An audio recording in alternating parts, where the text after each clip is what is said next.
Bonjour tout le monde, on prend la direction de Bocholt et du nord du Limbourg pour revivre ensemble la 49e édition du Sezoens Rally, un rallye sans nul autre pareil en Belgique. Les spéciales sont constituées à près de 30% de sections terre, le fameux Maas Kiezel, le gravier de la Meuse, étant la véritable star de ce Sezoens Rally. Et en parlant de stars, il y en a deux qui manquent à l'appel. Les deux derniers champions de Belgique, Jos Verstappen et Cédric Chorin, sont absents.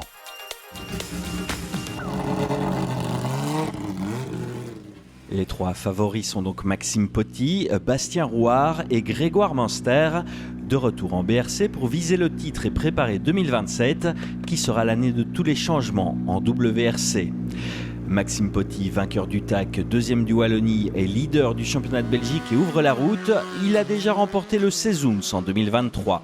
Jos Verstappen disait l'an dernier ici même que c'est un petit désavantage de partir premier. Votre avis à vous ? Ici, je pense peut-être un peu moins au jour d'aujourd'hui. Enfin, aujourd'hui parce qu'il a plu, donc ça a damé un petit peu.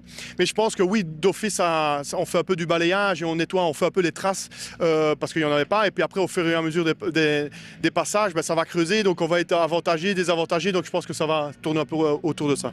Changement de monture pour Bastien Rouard qui découvre la Skoda Fabia RS Rally 2 après la Hyundai et la C3. Et le Namurois est satisfait de son choix. Ouais, ça fait bizarre, hein.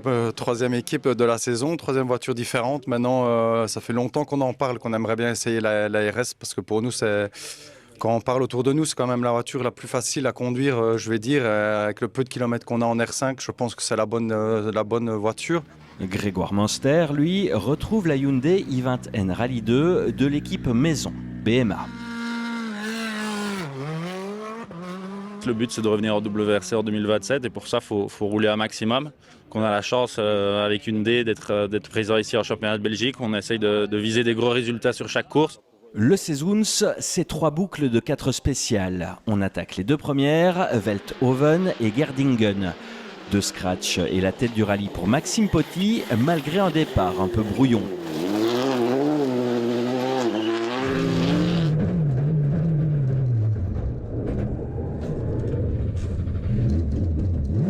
Oui, on a eu une petite chaleur plus un petit tout droit, donc voilà. On a perdu un petit peu du temps, j'ai calé, marche arrière, repartir. Ici, dans celle-ci, on fait un petit tout droit aussi, mais sans caler.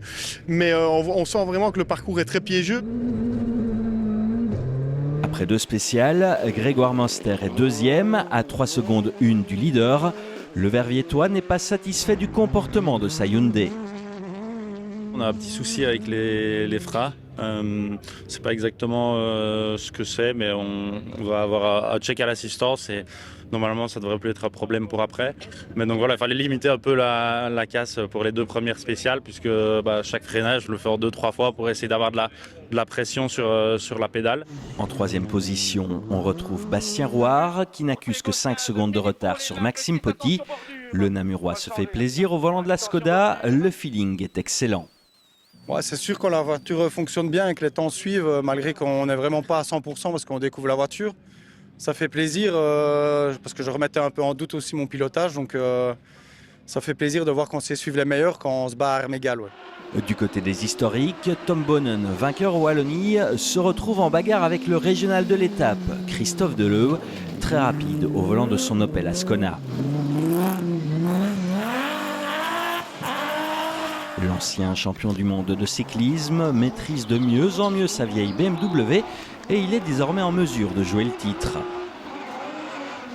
Quand tu vois Christophe qui est né ici et qui connaît la route comme à sa maison, ça va être très difficile de battre lui, mais on est là, on n'est pas loin de lui et je pense que toutes les boucles, on va essayer de améliorer. Spécial 3, Golder, Bastien Rouard signe son premier scratch avec la Skoda.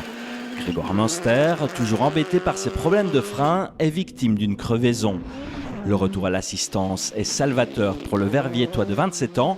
Il signe 2 scratchs dans la foulée et récupère la 2e place à 10 secondes 9 du leader, Maxime Potty. Je pense qu'on limite quand même la casse avec la crevaison, mais bon, c'est regrettable puisque maintenant que le problème de frein est résolu, on voit qu'on est dans les temps. Donc voilà, ça aussi, c'est du temps à rattraper maintenant. Maxime, deuxième passage dans les spéciales, les conditions évoluent et c'est pas forcément à votre avantage. Non, là c'est clair, on le sent un peu plus. Je disais au matin, là on le sent pas. Et en effet, je confirme qu'au matin, avec la petite rosée ou la pluie de la nuit, ça avait bien damé la terre et ça allait. Ici, on a du mal.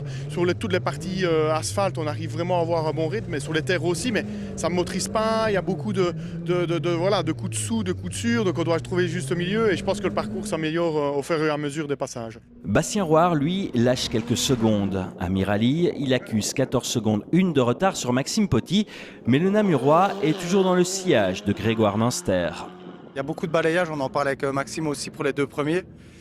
Et on le ressent dans la voiture, ça glisse énormément et je pense que je veux mettre un peu trop d'engagement, donc mes relances ne sont pas super bien soignées et je pense que les secondes perdues elles sont là, donc je sais ce qu'il me reste à faire pour les prochaines.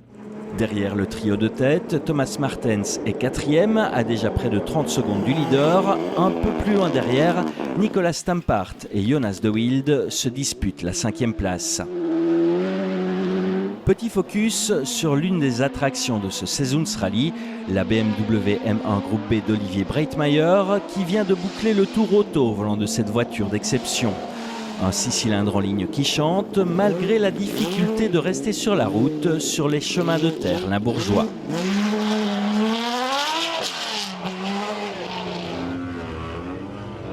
C'est vrai que ça fait beaucoup de bruit, même à l'intérieur. On est obligé de se concentrer sur ce que dit le copilote.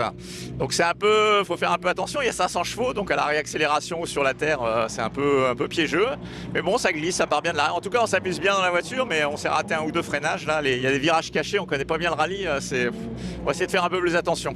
C'est une voiture qu'on a plutôt l'habitude de voir dans les musées, voir sur les circuits, comme lors des Spa classiques, ce genre de choses. Vous l'amenez ici, sur des chemins de terre du Limbourg. Vous nous connaissez, on aime bien faire les voitures, c'est fait pour rouler, hein, donc on essaie de les faire rouler.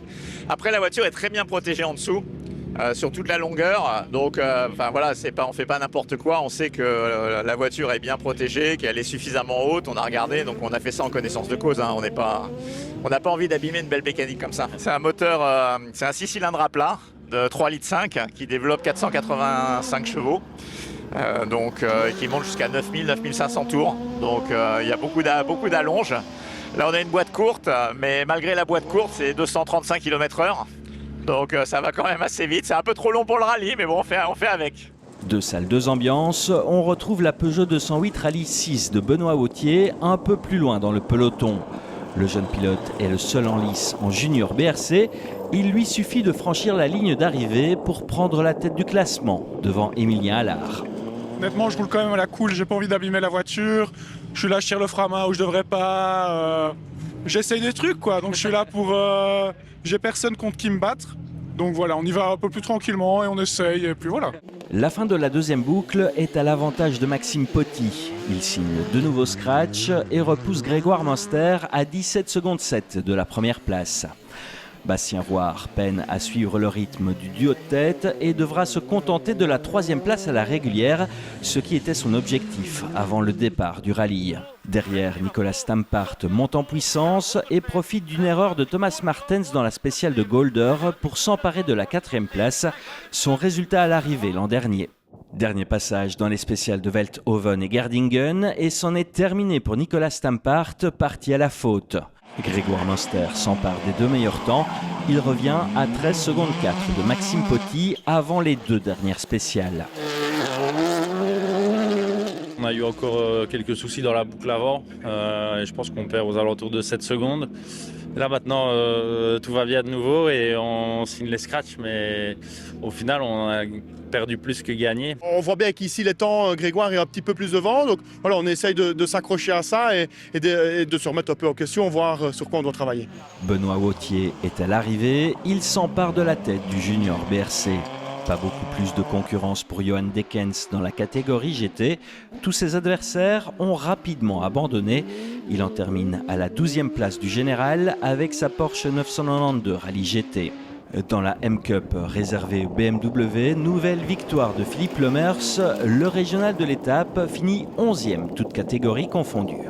Du côté des ancêtres, Olivier Breitmayer a fait chanter sa BMW M1 jusqu'à l'arrivée. alors que Tom Bonnen s'impose en historique après l'abandon de son rival Christophe Dezeu. La 5e place revient finalement à Steven Dolphin, l'un des habitués du BRC. Il est récompensé de ses efforts après un rallye très sérieux. 4e, Thomas Martens quitte Bocholt sans le moindre scratch. Le Ginger One n'avait pas le rythme pour jouer le top 3. La 3e marche du podium, elle est pour Bastien Rouard, qui empoche aussi un point dans la Power Stage. Le Namurois consolide sa 2e place au championnat. Bon, avec tout ce que j'ai déjà essayé auparavant, c'est clair que c'est la voiture dans laquelle je me sens le mieux. Donc oui, je pense qu'on va finir le championnat en Skoda, oui. Retour en BRC réussi pour Grégoire Munster, qui aurait peut-être pu s'imposer sans sa crevaison et ses problèmes de frein. Le Verviétois débute sa saison par une 2e place et prend les 3 points premier vainqueur de la Power Stage. Pas le rallye idéal, on a connu quelques pépins, que ce soit d'un niveau mécanique ou moi avec la crevaison. Mais voilà, pour une première avec Damien, etc., ça s'est super bien passé, c'est un bon résultat et on va chercher le plus de points dans la Power Stage, donc c'est ce qu'on prend. Nouvelle victoire, la 2e de la saison pour Maxime Potty, leader du départ à l'arrivée de ce Saisons Rally et 2 points de bonus dans la Power Stage. Le voilà solide leader du BRC. C'est la 2e victoire du pilote de Hamoir à Bocholt après celle conquise en 2023. L'année de son titre de champion de Belgique peut être un signe. Oui, ça a été difficile depuis le début. On savait bien que le rythme de Grégoire allait être très bon aussi. Donc voilà, on a réussi à passer entre tout. On a fait des erreurs au matin qui nous a coûté pas mal de secondes. Mais au global, voilà, ici on a fait une belle journée et on a marqué de bons points. Le podium de ce Saisons Rally a de l'allure et ce sera sans doute à nouveau le cas à Ypres fin juin. Le grand rendez-vous de l'année se rapproche pour tous les animateurs du BRC.